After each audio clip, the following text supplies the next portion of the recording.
Okay, there you go. There you go. Yeah, that was weird. All right, I just went live. Here I am with High Carb Skate Punk, and we were gonna shoot some vegan talk, man. What's happening? Oh man, nothing much. I was gonna start off by asking, have you ever got like a kind of like a burning feeling in your throat after eating like starches? Like I just had rice and kind of it feels like it's like coming up and like burning like my throat kind of. Oh, weird, man. Do you use much salt? Yeah. I That use could a be. lot. That could be. Uh, just drink plenty of water, man. Yeah, I do. I drink like a liter beforehand, but I don't know. As Wow. I did put a lot of salt, and then I put like this low sodium marinara sauce, and then I put soy sauce on top of that. Dude, dude. That's I don't know. I guess that's why. Yeah, whenever I use spaghetti sauce of any kind that's made in a jar, I get some weird stuff. Like sometimes I'll eat it and the next day it'll feel like my teeth are loose in their sockets. Oh I, wow, that's yeah, man. I don't know if that's the high sodium or what, but it's yeah. I'm trying to kind of not use it as much, or if I do use it, like small quantities. Um, but I do love pasta. I still eat a good bit of pasta. how much do you usually eat of pasta? Dude, Like, the other day I ate like almost a whole box, man. I ate oh, I what? took like a box of it was a whole wheat what's that called, angel hair, and Right. that I pretty much ate almost the whole box. Probably It's like a pound, right? yeah, yeah. Yeah, I've done that before. I find that I find pasta like a pound. I think it came out to like 1,600 calories or something. Okay. But I don't know. It doesn't fill me up as much as like half the amount of potatoes would like fill me up with. You know? Oh, that's really interesting. That's interesting, Nick. That kind of makes sense because there's probably a lot more nutrients in a Yeah. potato. Yeah, exactly. Yeah, I figure why am I having so many calories of this trying to fill myself up when there's like hardly any vitamins in it anyway. Yeah, yeah. Like I put it in the chronometer and just like vitamin A, vitamin C is just like nothing there. Like okay, Yeah. that's kind of weird. Yeah, I don't know. I like the way it tastes. Yeah, yeah. No, no, I understand. Yeah, don't get But me wrong. I'll have it. I'll have it like once in a while. Like I'm thinking about having it tonight, but yeah. I don't know. But another way around that is to not just have it alone. Like you can have a salad beforehand, or mix cooked vegetables into the pasta, and then you're going to get other nutrients. That is true. I had that problem where I'm just eating like one like I guess a mono meal where I don't Dude, know. I'm super simple, man. dude, I hear you, man. It's so much easy. I do that too. It's just easy to throw the box in there, cook it, and then you're done. I hear you. Yeah, like cooking up other vegetables. It's like man, I don't know. Yeah, I'm so much better with the potatoes because it all goes in the steamer and then I can put in like other frozen vegetables in there too. That's cool. That's Yeah. cool. You know what you could do? You could before you eat your pasta, you could eat like just eat a head of romaine. Eat a head of romaine. That'll get you. You don't have to do any preparation with that. Just eat it straight. I've seen people doing that. Like, is that is that like are there like a lot of nutrients in that? Yeah. Well, yeah. You know how everybody talks about the greens and everything, and an easy, relatively cheap way to do that is to get this romaine lettuce, and you know. So that's a cheaper alternative. Well, yeah, you can buy like a package of three romaine heads, and it's relatively cheap, and it's you can eat one of those pretty quick. Some people try to eat 2 pounds of greens a day. I mean, Oh my, is that from the 80-10-10 book? probably. Yeah, I think he says between 1 and 2 pounds. Yeah, yeah. That, But but I think there's some wisdom to that. I mean, I think probably one of the reasons I might get that experience with my teeth is that maybe it's not enough green. So like a while back I was feeling like my teeth weren't in that good a shape, and then I just added in more greens, like more romaine and like mixed greens, and it felt better like within about a week or two. yeah, So and it makes sense because you're getting the most nutrients you can get for the least amount of calories, pretty much. yeah, yeah, dude, that's right, that's right. Yeah, I mean, that. and lettuce is so easy. You can eat lettuce kind of with anything, really. Oh yeah, definitely. Do you put any dressing on your salads?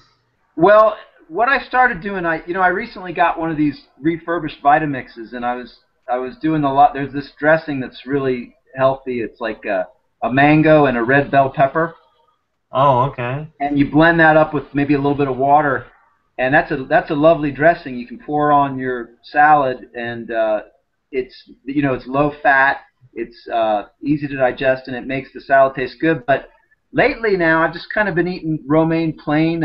Every once in a while, I'll put a little bit of olive oil and a little balsamic vinegar, but I try to go real light on that. I used to use olive oil a lot more. I try to kind of use it sparingly now, if at all, Yeah, I never does olive oil, like, is that supposed to reduce like the acidity of the vinegar?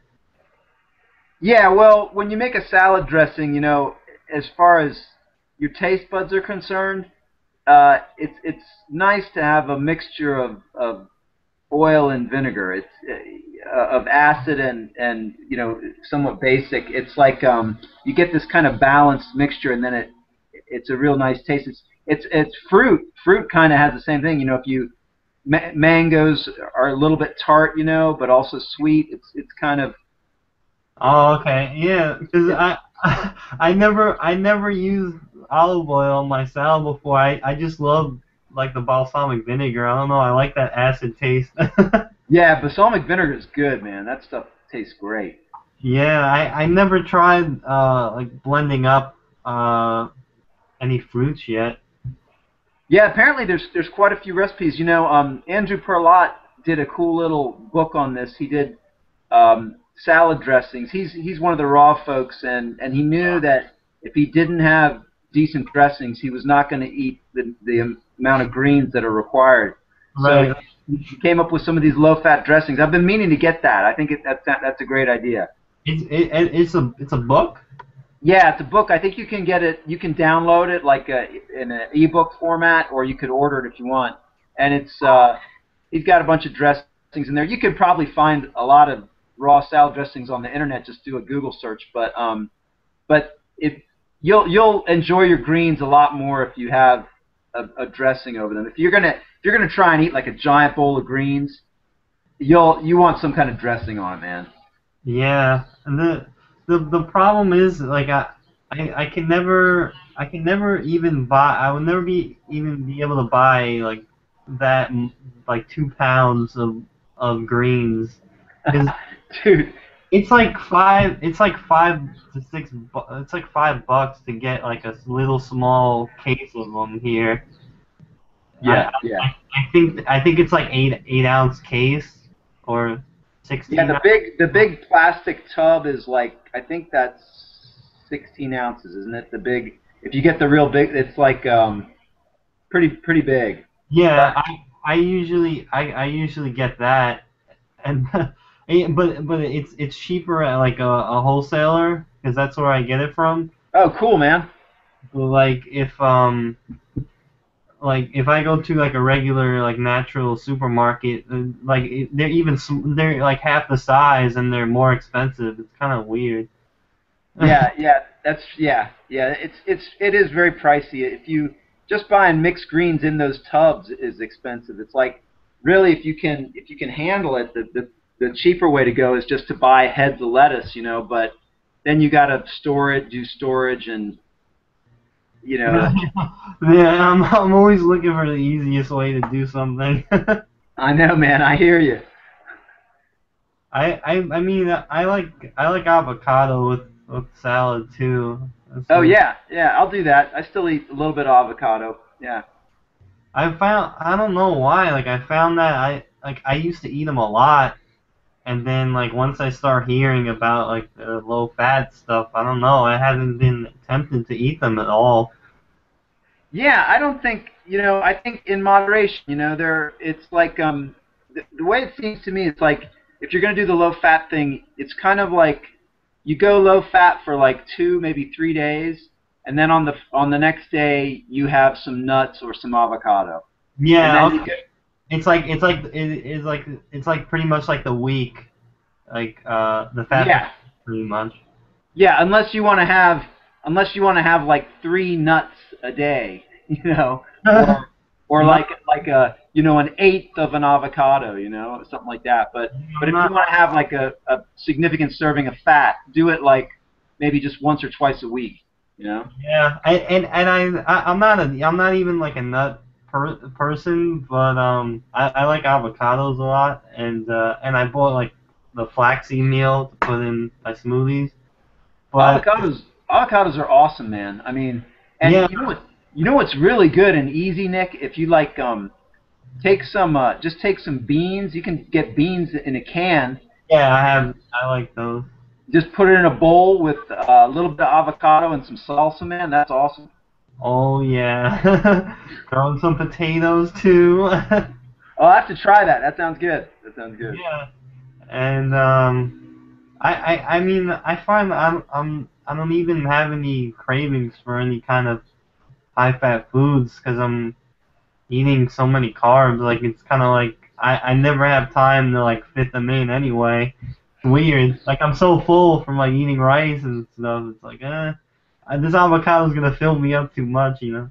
That's excellent. And I was reading. I'd read in this book that I did. I think you saw it. I did this book review, and the thing that she said in the front was, you if you give up, if you do this low fat thing long enough, your palate cleans up, and it's like you no longer crave it. You no longer want the fat or the salt. It's interesting.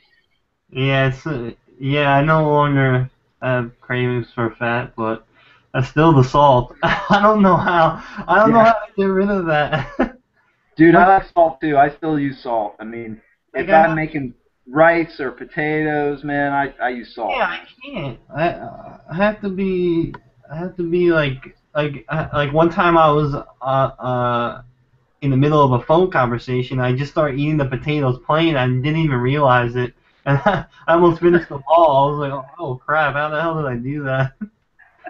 That was crazy. But yeah, I can relate, man. And I like what you do. You said that you use like condiments and stuff. I still use mustard, and I think Yeah, you yeah, know, definitely. yeah, yeah. It's Yeah, I just put it on the side because like when I like put them on top, like I just end up eating so much more. Yeah, yeah, yeah. Okay, okay. Well, that's a good point. Yeah, it makes it kind of stimulates your taste buds, so it's probably not the most natural thing, but sometimes it just tastes so good. Yeah, people, like I've heard people say like you have salt cravings because you're not eating enough celery or something, and so what I did was I bought celery and it didn't help at all.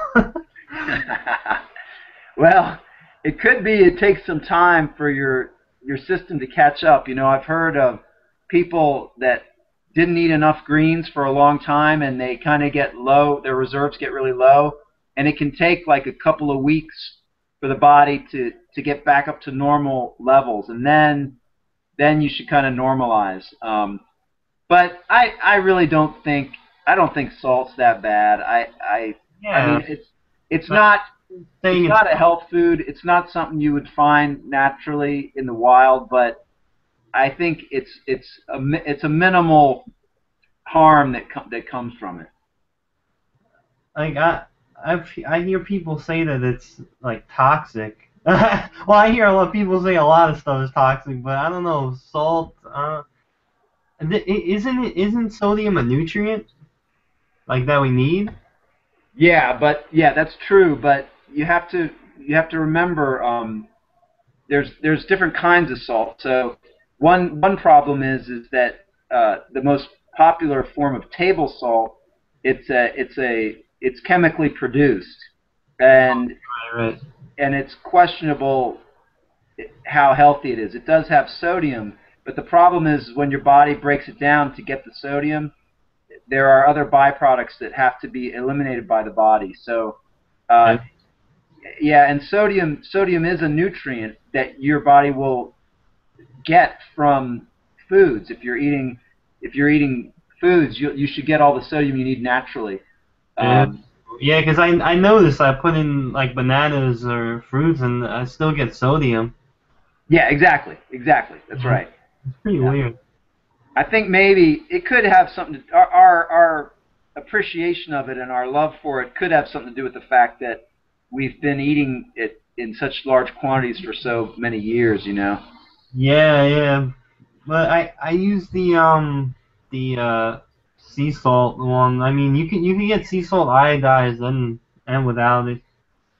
Yeah, I've been wondering about that. I want to get some of that because I use sea salt, you know, and I grind that. But it'd be nice to have a little iodine in there. Yeah. Yeah. So then that's another. It's another. If we need the how do we get the iodine naturally? I guess. What You did know, he? I think that's a good way, Nick. I don't. Don Bennett probably wouldn't agree with that. He would probably say, you know, I think he says that there's two kinds of iodine, only one of which is available in iodized salt. But it is true that in the United States, when they developed iodized salt, they actually totally broke down the numbers of people that were getting goiter, people that were getting problems from a lack of iodine. So it did solve the problem in a in a pretty big way. Um, so it's probably not the ideal, but I think it's enough. It's Yeah, enough iodine, you know.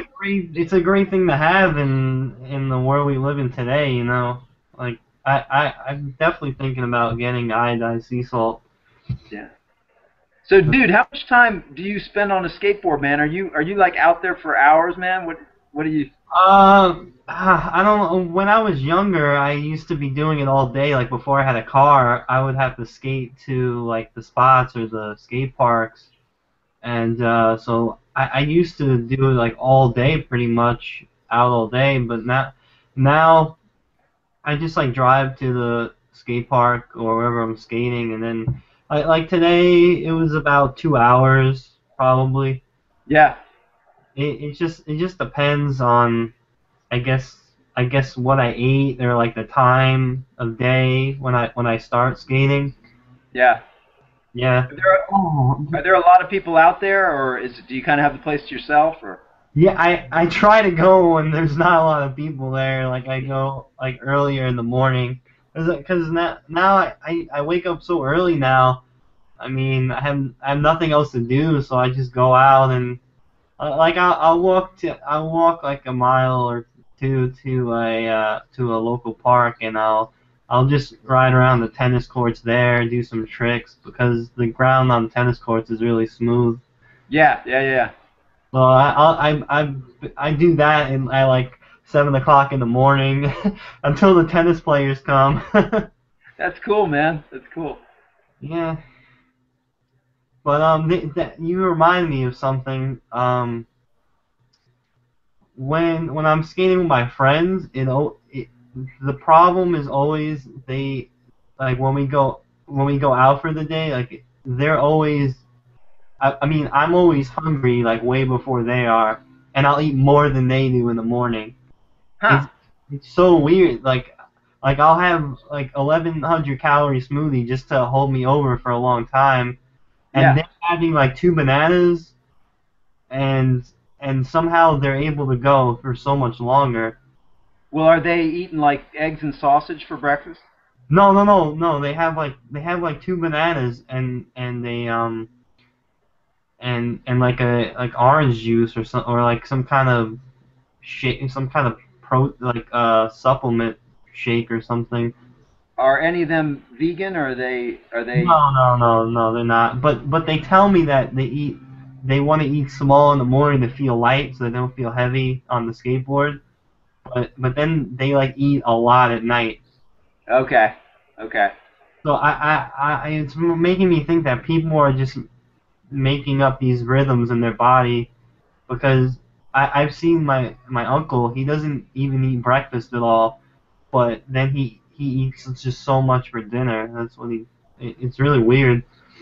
Yeah, that's really interesting, and I think there's like this cumulative effect. If if you're eating a high fat, high protein diet, you could say that the reserves remain excessively high.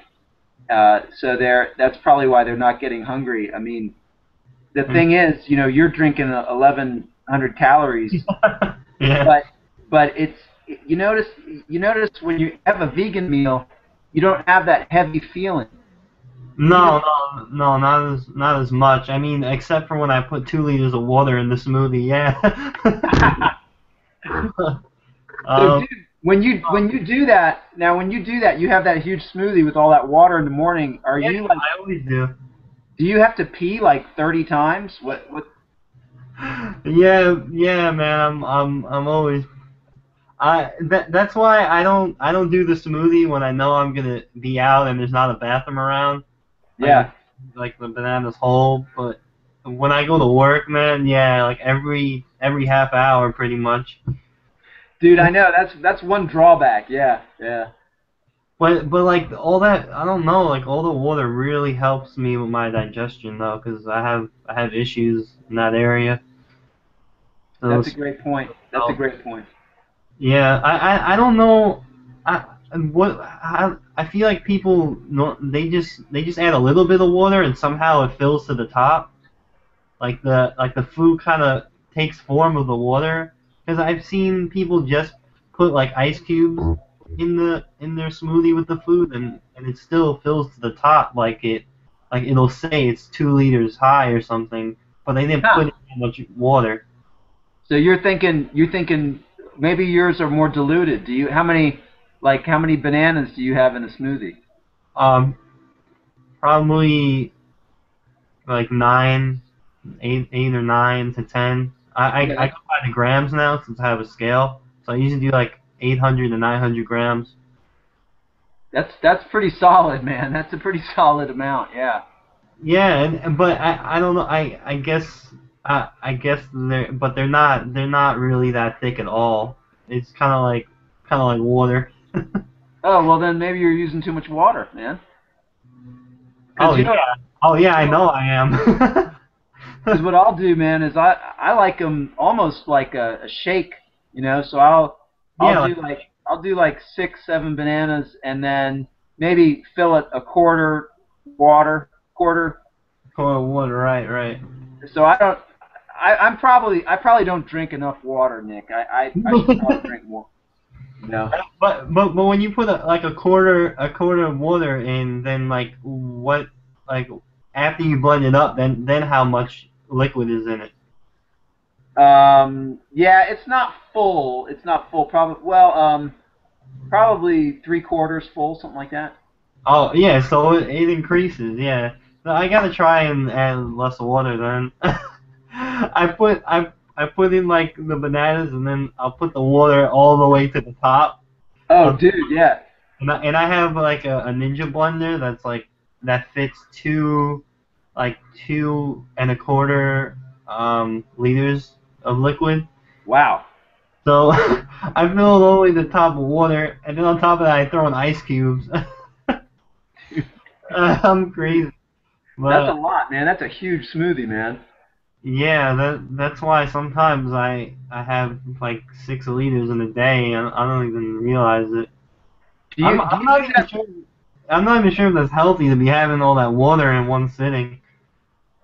Yeah, I think that's a good question, Nick. I mean, I sometimes think of the kidneys. The kidneys are like a filter, and like any filter, you don't want to. to overburden them.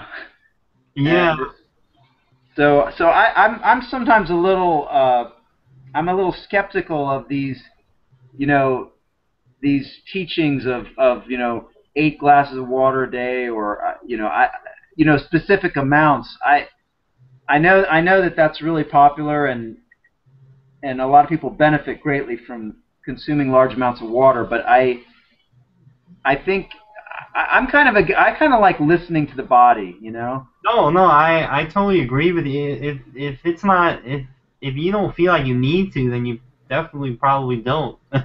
Yeah, yeah.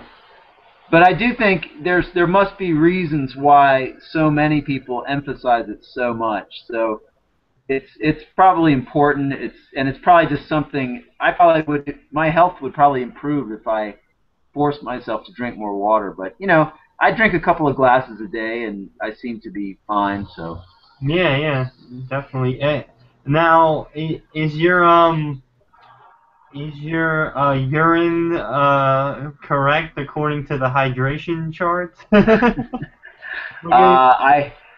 I mean it usually looks relatively clear to me. So Yeah, I don't know, because unless I if I eat questionable food, maybe it might, like if I have a high fat meal, maybe I go out to a restaurant and eat some food eat something that's been fried, maybe, or something.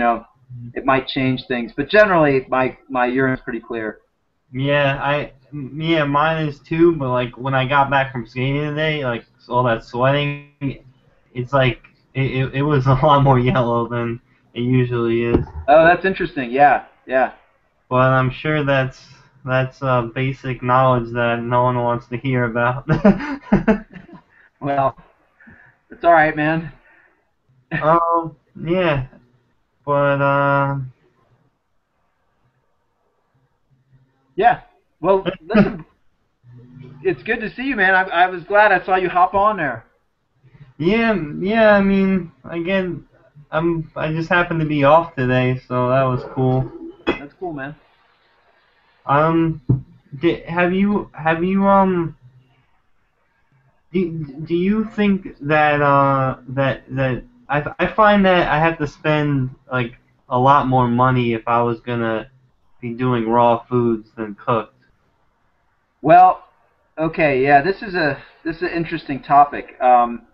I know a couple of raw fooders who have said to me that they're sure that if you do I think it's dollar per calorie formula, Yeah, that it will be actually cheaper to buy raw and to get your calories that way. I doubt that. I haven't done the math myself. Uh, it seems to me, a bag of rice or a bag of potatoes is cheaper than. I mean, unless you're talking about bananas. Bananas are your best bet yeah. calorically, but I don't think people really want to eat only bananas. You know, No. and if you go into any other fruit, that that number changes quite a bit. I mean, mangoes can get fairly expensive. They've been better this year. I've seen, like, 10 mangoes for $10. That's pretty good. Um, I've never I've never even I think I tried a mango once, but I didn't really like it. I don't know, like bananas are like the only fruit that I kind of like. oh, But dude, Nick, you gotta try mangoes. Get yourself the thing with mangoes is you gotta let them get ripe. So buy a bunch of them and let them ripen up. Make sure they're ripe, and but not overly ripe. And they're really good. A lot of these guys that do this ultra marathoning where they're running like 100 miles and stuff, hmm they're doing it on mangoes, man. And you can eat. I think a good sized mango can have about 200 plus calories. oh, okay. So you can eat 5 or 6 mangoes and get the same nutrients you get from like 10 bananas. Um, Oh, wow. so yeah, they're worth considering. They're really tasty when they're ripe, just right. They're kind of like a peach, but I think a little bit better than a peach. Oh yeah, I'm not a fan of peach either. Oh, okay, okay, okay. But they are a bit tricky to peel and to cut the fruit off. You gotta kind of learn how to cut the fruit off that huge seed. But Yeah, I've they, seen people cutting them like that. yeah, yeah. But yeah, try those. But I mean, what your question implies, I'm inclined to think that the cheapest diet is something like a high carb, low fat vegan diet with rice, potatoes, grains. I think that's going to be your cheapest way. But there are other factors that don't usually get included. Like it does take time to cook things. It does take energy to cook things. You do have to have the cookware to cook things. So there are other costs that you don't have when you're eating something raw. If you buy something raw, you just peel it and eat it. That's pretty simple in terms of time. If you're not going to do any preparation. You know what, that is true. The only I don't know, because the only thing is, like, I need to eat so much more to be satisfied of fruit. I probably need to eat probably like 4,500 to satisfy me. And, That's really interesting, Nick, because it seems that way to me too. Like if I eat a bowl of whole wheat cereal, that'll hold me over till lunch. And but to do it with bananas, it has to be like 8 to 10 bananas. yeah. That's a lot of volume. There's something to be said for small volume and energy. You know, Mhm. I think there's something nice about keeping a bag of rice or a box of rice in the cupboard. It doesn't take refrigeration. It doesn't take a lot of space. Uh, there are some benefits just logistically when you're using, dried foods that you're going to cook. Mhm. I mean, if you have, how many calories are there in a bowl of rice? There's a lot of calories in a bowl of rice. I I had about like 21 ounces today. I mean, I don't know. It depends. Like, but it was like around 650 calories. But I mean, it fills me up for a long time, man. Like, for like Yeah, 5 hours, dude. Even the like the small containers of rice you can get at like Chinese restaurants to yeah, go. yeah. Like, there's only those. I measured them, and they're 12. They're 12.6 ounces, but without the box, it's 12 ounces of rice, Okay. and that translates to like 380 calories pretty much, and it's got me like satiated for like five hours. It's really weird how that That's works. interesting. And that was just plain steamed white rice? Yeah. Wow. Yeah, I put a little bit of salt, but either way, I mean, it holds me over for a long time, and I just find that weird, because then if I have it for like breakfast, lunch, and dinner, which I mean I can't, because I need some kind of variety, but I mean I could probably consume like 1,500 and be satisfied. It's really weird. Well, this is really interesting. You're making me think of one of these evolutionary things that happened to us, when we shifted from being, 100% raw primates to something different, where we were having to rely on foods outside of our natural tropical environment, and started cooking foods and eating these alternate foods like starches, Mhm. and our stomach is a little bit smaller, I think, than some of the primates that eat totally raw. Uh-huh. So it could be that one of the things that happened in our evolutionary journey, it could be that we're adapted to having some cooked food, some modified foods in the diet. And it could be that that thing you're talking about. You know, you can eat. You don't have to eat as much, and it lasts longer. That could have been a factor in giving us more time to do other things, so that if you look at primates that live solely on raw food, they spend a lot of their day eating. Yeah. They spend a lot of time eating and sleeping and going to the bathroom. And you could make the argument that one of the things that distinguishes man from these primates is we don't have to eat and shit all day long. Right.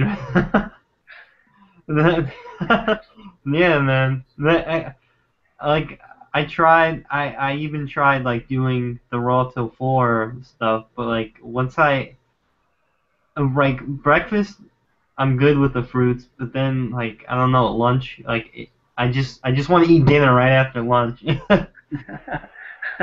Yeah, it's funny. There's something, and maybe raw fooders could explain this, but Yeah. to me, it's like if I'm eating a ton of water content stuff, there Mhm. comes a point where it's like I want something dry. I want something Yeah. that's, you I've know what I'm had talking about?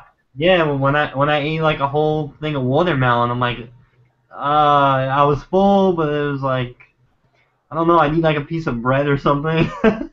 Yeah, yeah, yeah, exactly. I don't know what that's about, man. I mean, maybe I think that speaks to some kind of nutrient need. I don't know what it is.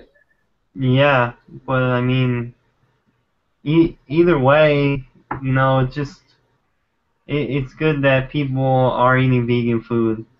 Hell yeah, definitely, Yeah. definitely. Yeah. Because I don't know, it's silly how there are people that think that raw food eating is should be the only way. Yeah, it's interesting. I've been having some discussions with some folks. I think I'm going to try and shift away from that argument because Yeah, it seems to take up so much energy. And it definitely does. It's just like I don't know. I personally I feel like rather people eat like processed vegan food than not do it at all.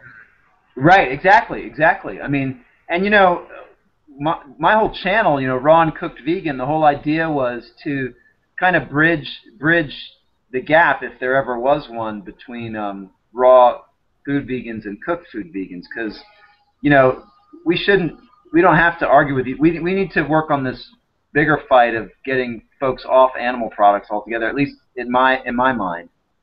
Yeah, Um, that's I, the main thing.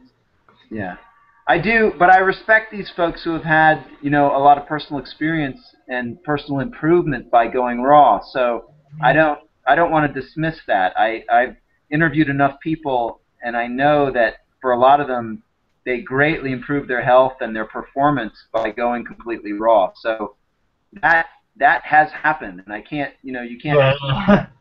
No, I understand. It's true. Like just different people. I mean I don't believe that everyone can do raw foods, but I mean I believe that um some people it's just meant for them. Yeah, I think that's possible, and I think too maybe it's just a matter of time and being ready, because a lot of these people that do raw now in earlier times were cooked vegan for a while and took a long time to transition. So uh, I don't think we don't have to look at it in terms of these things happening right now today. For me it's more about working on the bigger theme of getting people off animal products, and then later on we can keep having these discussions of how much raw is the ideal, how much cooked, if any, is the ideal. To me, Hmm. they're discussions to be had, but they're not as important as getting people off animal products.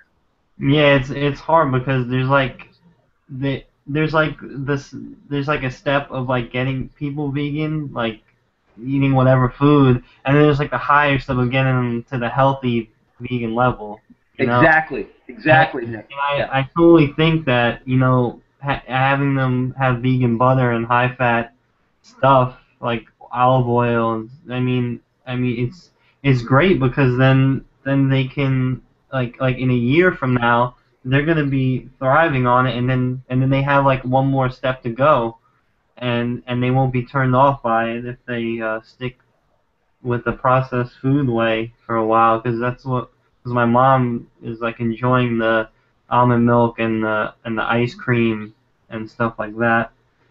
You And know, Nick, that's such a great point. It's such a great point. It's like for a lot of people that have eaten that sad diet for 50, 60 years, you know, they're going to need if they're going to transition at all, they're probably going to need some foods that'll make it easy for them.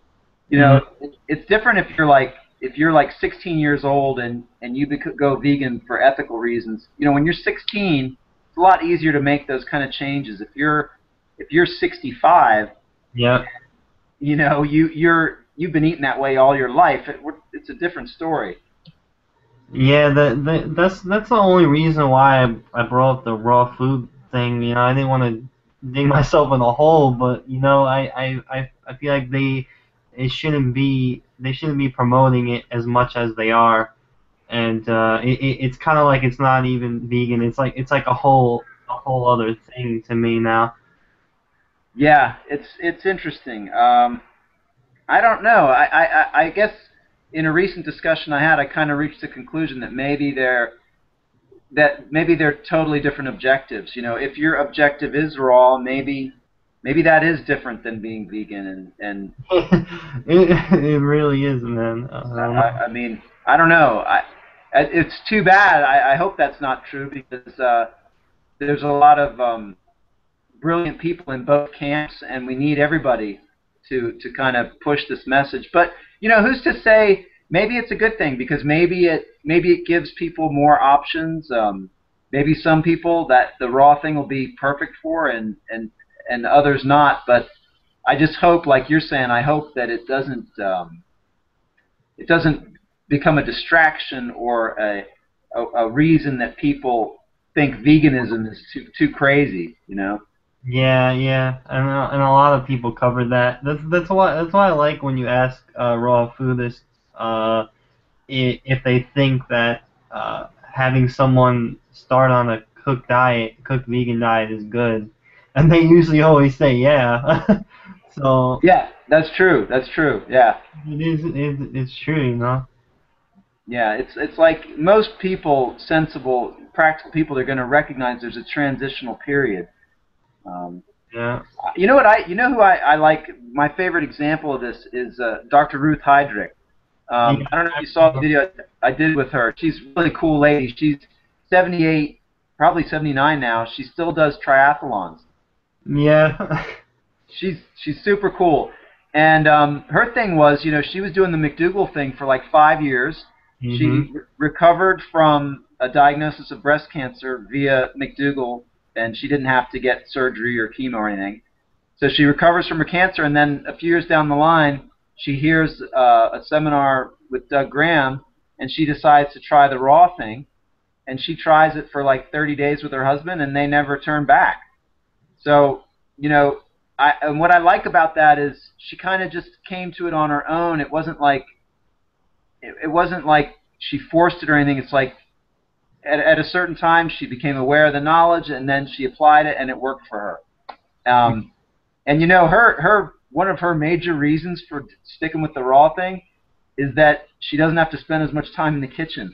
Yeah, right, right. A lot of people say that, but like I said, like what you have to be like. I mean, like you said, you have to be ready for it. So it's kind of like going to another kind of veganism. It's like you got to Yeah, get prepared for that. It's kind of it's crazy. true. It's true. And there is something about being able to still socially interact with people that Oh, yeah. I don't. you That's know, like your mom, like you took your mom to this Italian restaurant. Now it's a I guess it's a vegan Italian restaurant, and they make dishes that are like the classical Italian dishes, but they do it in a vegan way. That's so cool, you know. yeah, And if you were totally raw, you wouldn't be able to do that, you know. Um, yeah, so I think there's a lot to be said for being in a position to communicate with people who are not they're not really in the same they're not in the same place that we are. Yeah, So some people are. I mean, some people are just willing to give that up because I know. I mean, some people, like, I mean, just being cooked vegan is great, but like for some people, making that next step, it kind of it's really detrimental because you can't do stuff that you used to love to do, yeah, and and then that's not healthy to begin with. yeah, I totally agree with that. The So only it's different with everybody. Right, right. I would say one thing. If I was diagnosed with some kind of chronic serious illness, I Hmm. would, I would probably go. I would have to go raw or fast. I would have to do the extreme thing. So for anybody that's got like a serious illness, to me, that's the most simple diet that's easiest for the body to assimilate. It's the end all be all of diets, pretty much. Well, some people might disagree with me. Some people might say that if you're really ill, it might be more beneficial to have some very slightly cooked foods that make it easy for the body to digest. But I don't know. I think a lot of miracles, well, so-called miracles, have occurred when people have some kind of serious illness. They go to the raw vegan thing, and then the disease is gone. Now that happens a lot with cooked veganism too. But I'm just saying, if you had a disease that wasn't cured by cooked veganism, then the next thing to try would be raw veganism, I think. Who was pushing the raw thing before Dr. Graham, Doug Graham? Well, it's very interesting. It's very interesting. Uh, People probably know more about this than I do, but there's a organization called it's the Natural Hygiene Society. Have you Yeah, I've have you heard ever heard that. you heard of Yeah, natural hygiene? yeah, I've heard you mention that a lot in the videos. Okay. Well, uh, there have been natural hygienists for probably a couple of hundred years, I guess. And basically, what they were trying to do is they were trying to find the best diet, the healthiest diet, and they felt that nutrition and diet played a very large role in health. Hmm. I wouldn't reduce it only to that, because one of the cool things about natural hygienists was they were they were trying to see from a very basic practical level what are the things that make the human organism healthy. And so if you go down the list, diet is one of a list of factors. Other factors are adequate sunshine, adequate sleep, healthy social relationships, etc. Enough water. So there's a certain basic principles that natural hygienists felt are required to maintain ideal health.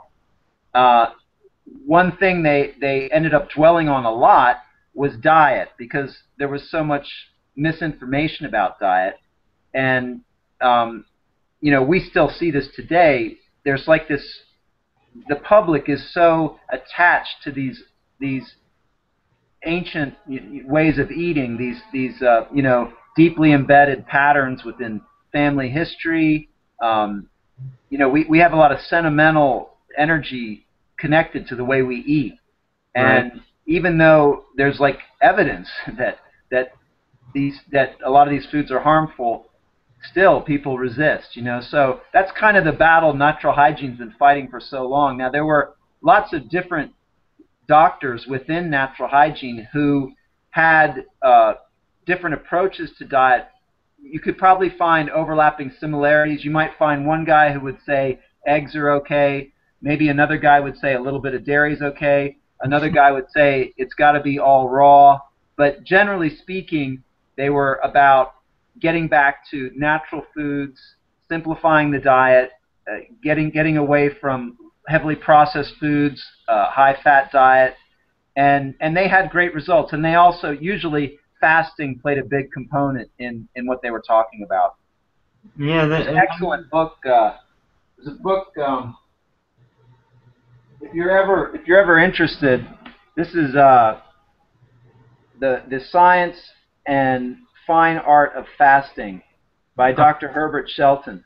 And this dude was a genius in my opinion, and he talks about fasting, and I've been wanting to talk about this book because there's been it's unfortunate, that the paleo movement has taken up this idea of intermittent fasting because you know fasting is very beneficial, and in a sense, intermittent fasting is making paleo a healthier approach because you're not eating those foods every day.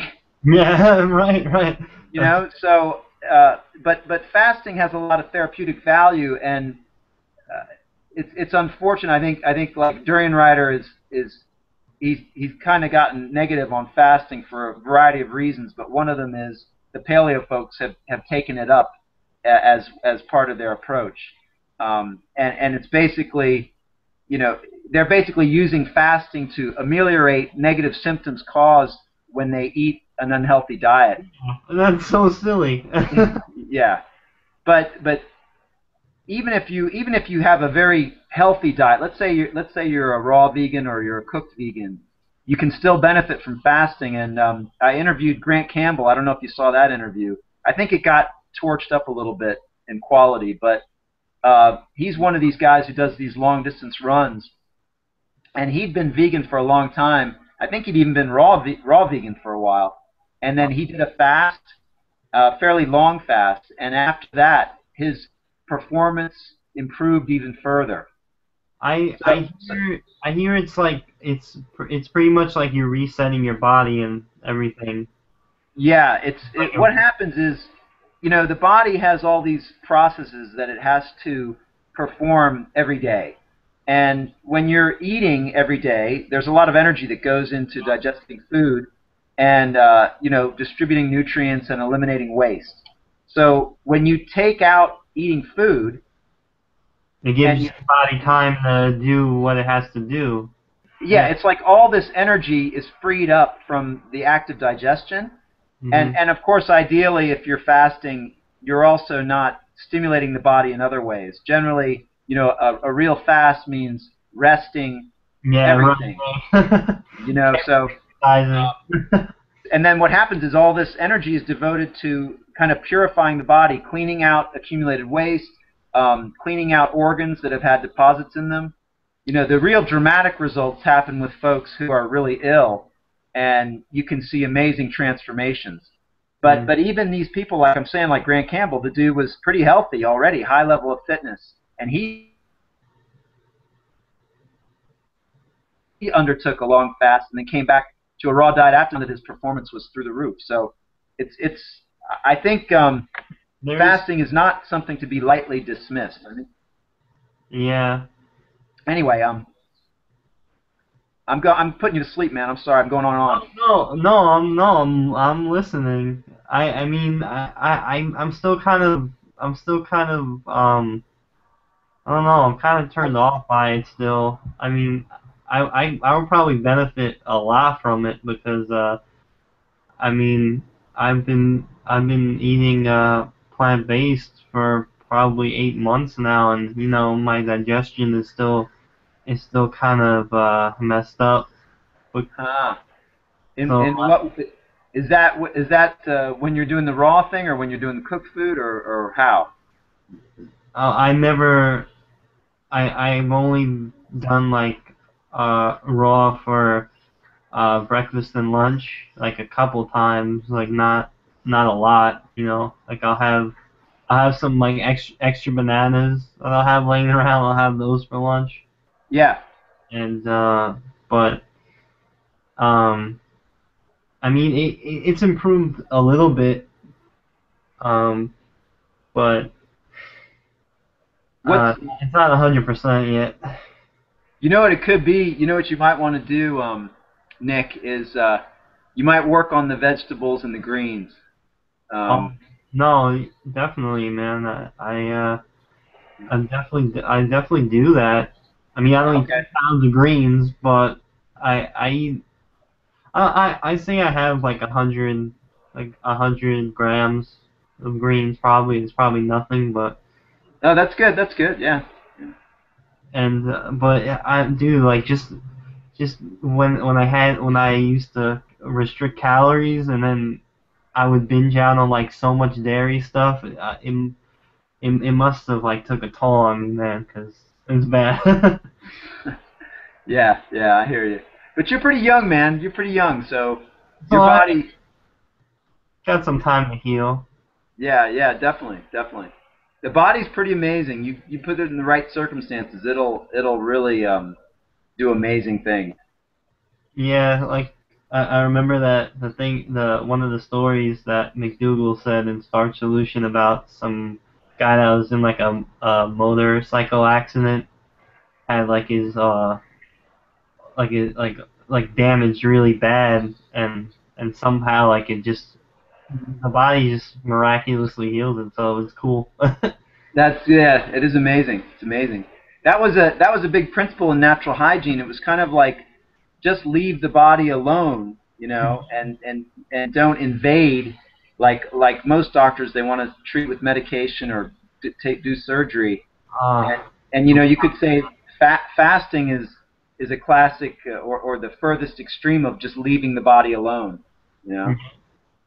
Definitely, man, I agree. But I think to answer your initial question about all that, which was like, who originally came up with the raw thing.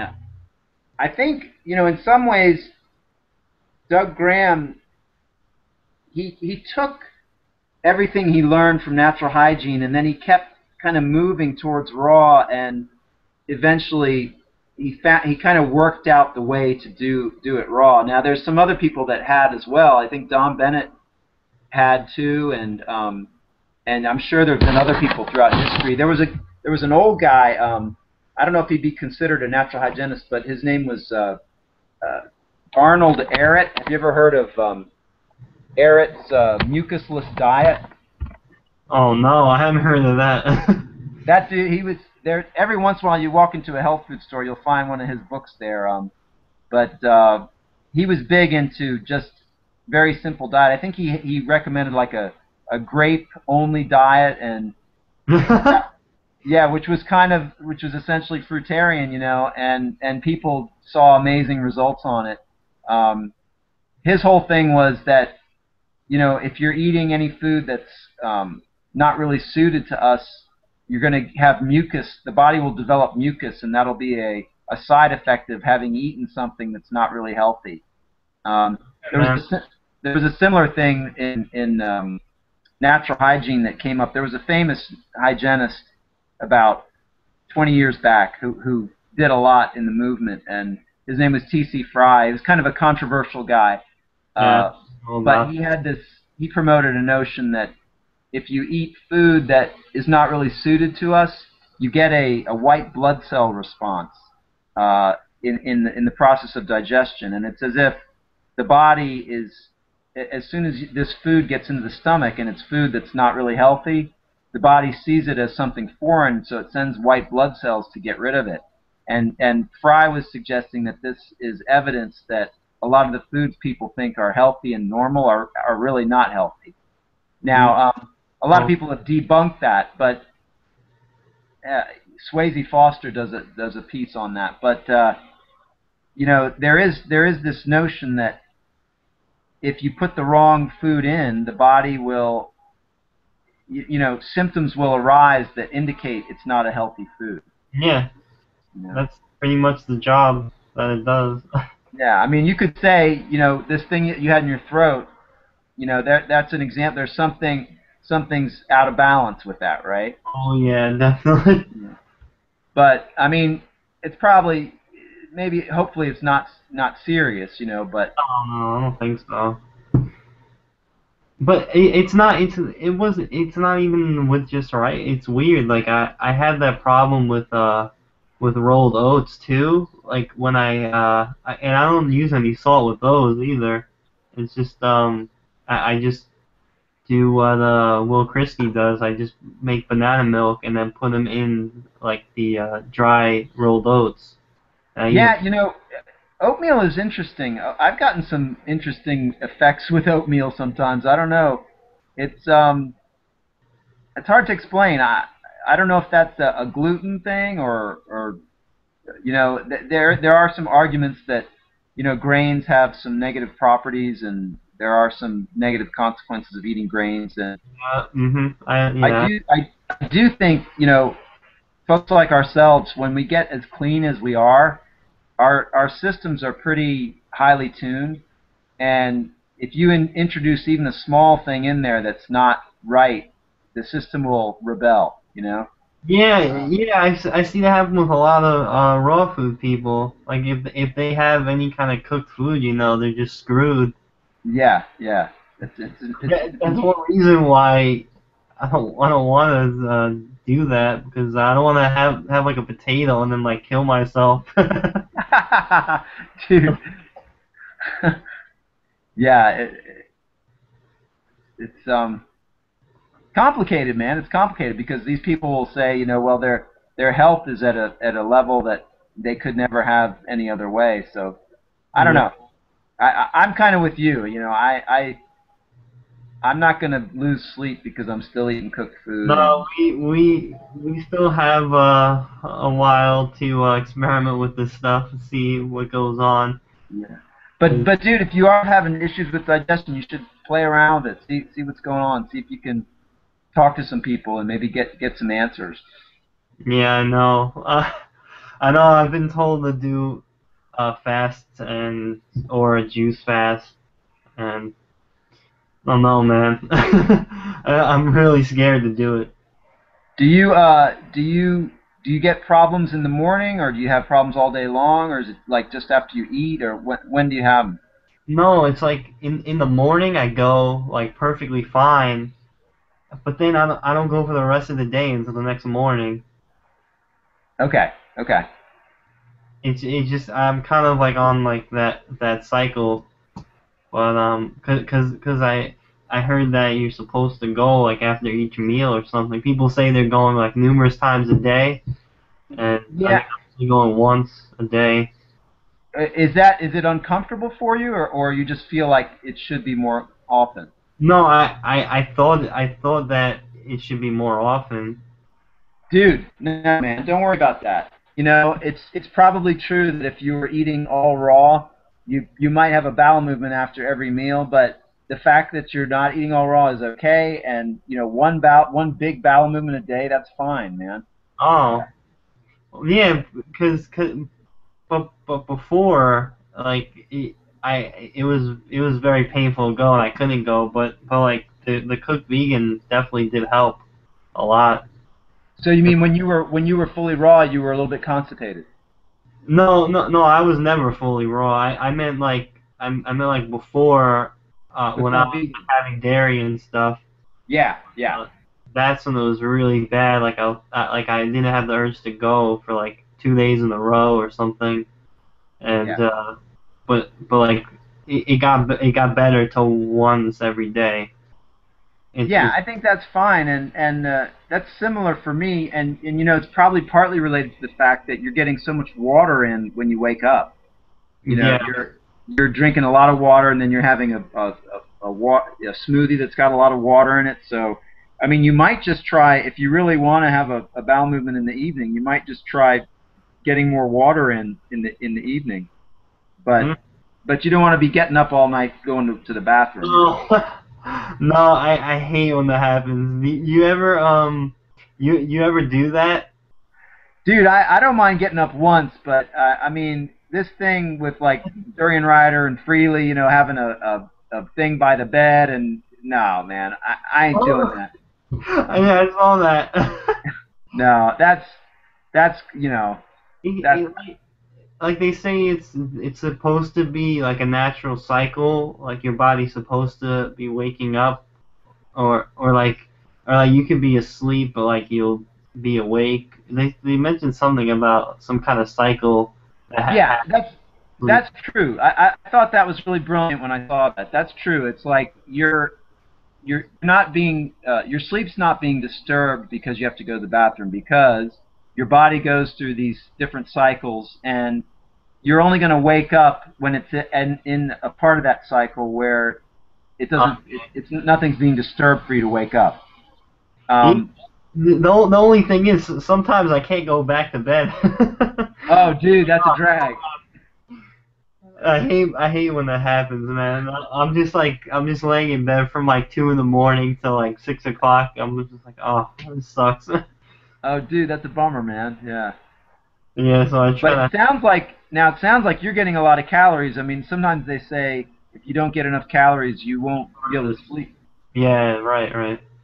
But I think if you're getting 4,000 over 4,000 calories, that's Oh no, no, no, no, no, no, no. I said 4,000. Like if I were to eat raw food, oh, I okay. don't eat that much. But like cooked, man. The other day I looked at it and it was like 2,300. Okay.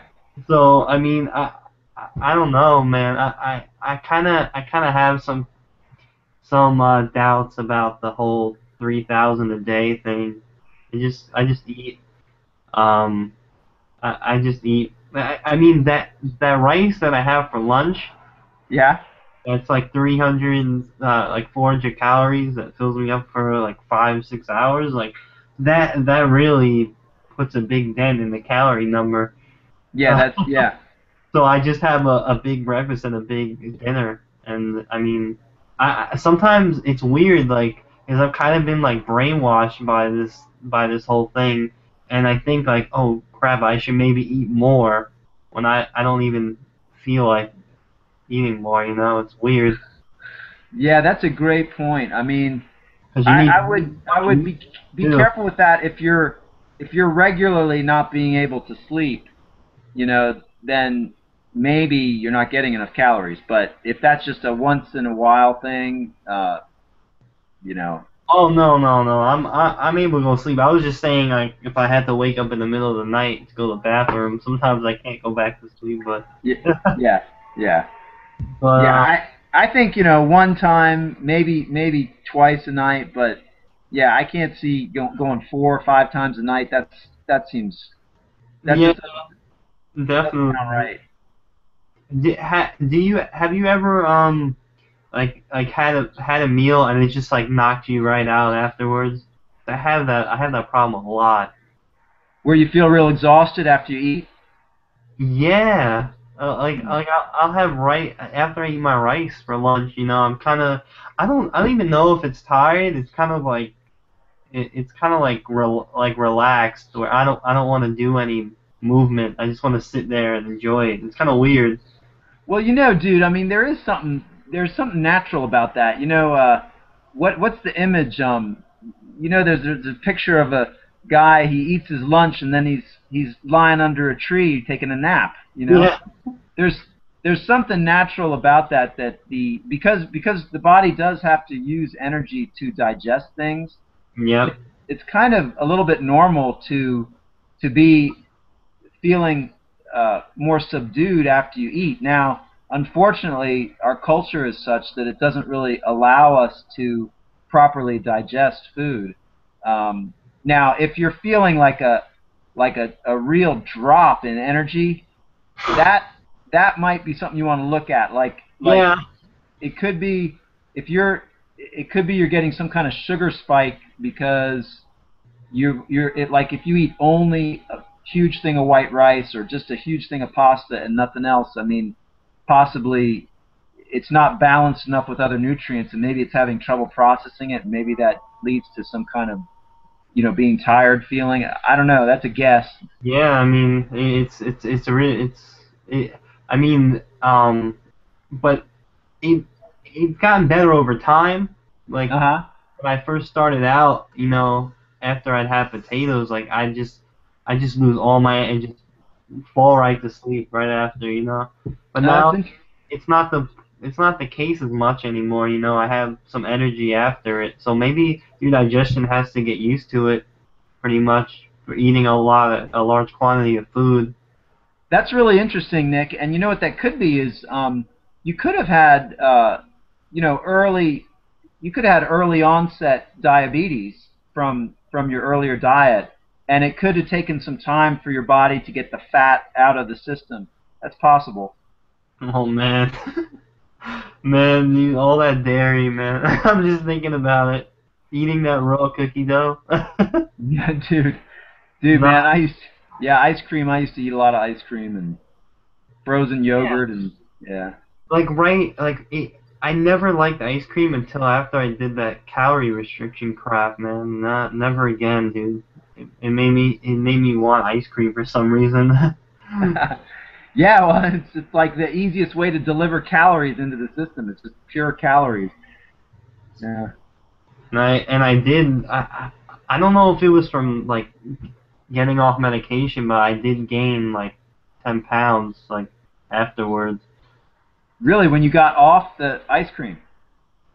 Um, it kind of no, it kind of.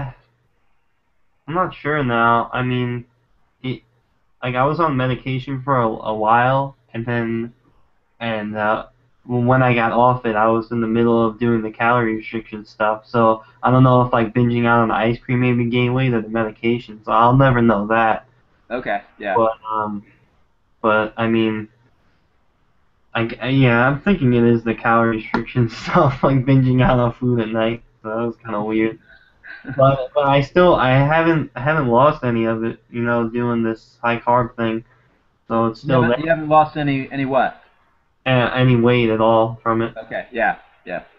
But I mean, not that it matters. It's just like it's kind of weird. I don't know if it's like water or not or anything. Do you feel like when you go out skateboarding and you go for 2 hours, you feel like you got plenty of energy the whole time? Um, yeah, pretty much. And it's weird because I feel like sometimes the more exercise I get, the more it holds my appetite over. People say you need more food when you exercise, but it kind of holds me over for a long time. That's interesting. It's because the body starts, I think, burning glycogen. That's interesting. Yeah, but for your size, you probably need fuel. I mean, what's your height and how much you weigh? I'm 6 feet and I weigh 150 right now, 150 around there. Okay, yeah. Yeah, I'm 5'11" and I'm like 145. Okay, yeah. I used to be like 140 around there, like a little bit over. But I mean, not that it matters. Yeah, yeah, that's true. That's true. I wouldn't mind gaining about 10 pounds of muscle. That'd be nice. Yeah, I can't. It's hard for me to build muscle, man. But I mean, I don't really need. I feel like I don't really need to though. No, yeah, that's a good attitude. That's a good attitude. Yeah. Yeah. All right, Cool. man. Listen, brother, I better head out, but I'm so glad we got to connect, man. Yeah, it's cool. We got this one recorded. We should have recorded the other conversation too, man. I know, dude. I know. I know. So Um, yeah, I'm gonna check out that part two of that interview you did with that dude, that drummer guy. that's cool. It's only like 5 minutes, but yeah, we touched on some interesting stuff. He's a good guy. I liked him. Yeah. Yeah, and I gotta watch the other video you were talking about. I thought I did, but I guess I just looked. I kept looking at it, but I didn't actually click on it, so I thought I watched it. But I'll I check. think I didn't get that many views. I think people weren't that much into it, but it's something I'm kind of interested in. You tell me what you think after you see it. No, I definitely enjoy watching all your videos. Pretty cool. All right, dude. Well, thanks for jumping on, Nick. No problem, man. Have a good one, Paul. Take it easy, brother.